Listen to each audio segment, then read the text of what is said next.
This last weekend we had a terrible tragedy in the burning of the LDS Church in Michigan, and the deaths of, I think, 5 people now, last I heard.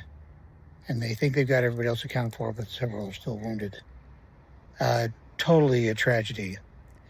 But what I'm very unsettled about, very kind of depressed about, is the reaction of Christians to this. Now, some have extended great sympathy and support during a difficult time. But I am shocked at how many people have decided that now's the time to, while the shooter did a terrible thing, you just got to know that the church is teaching false doctrine. They're not of God, and almost in essence telling everybody that they deserve it. And I'm very distressed that these Christians would do this. This is not the time to tell everyone your political, religious beliefs, everything. We all watched Charlie Kirk get killed, and the stunning celebration by a fairly large percentage of people of his death.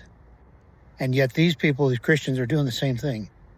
Oh, they say they're not, and they get mad if you try to point it out to them.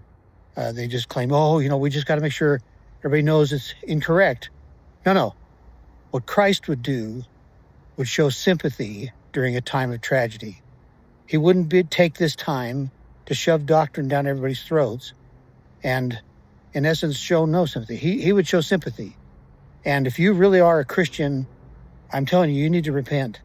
If you've done this and you have come out in essence, support of the shooter instead of condemnation of him, you need to repent. You need to change. I'm praying that you will go find a member of the Church of Jesus Christ of Latter-day Saints and express your sympathy for what they have lost this weekend. This is a terrible tragedy. We lost our prophet, which was one of the greatest men ever.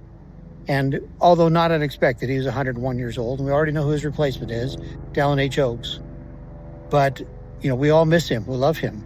But right on the very next day was this terrible tragedy from someone that has obviously been listening to anti-Mormon Christians spew their hatred against the church. There could be no question where he got these ideas. He vocally said that he hated Mormons and that they were the Antichrist. If you're a real Christian, you need to step up and denounce that. You need to go support a member of the church. Thank you.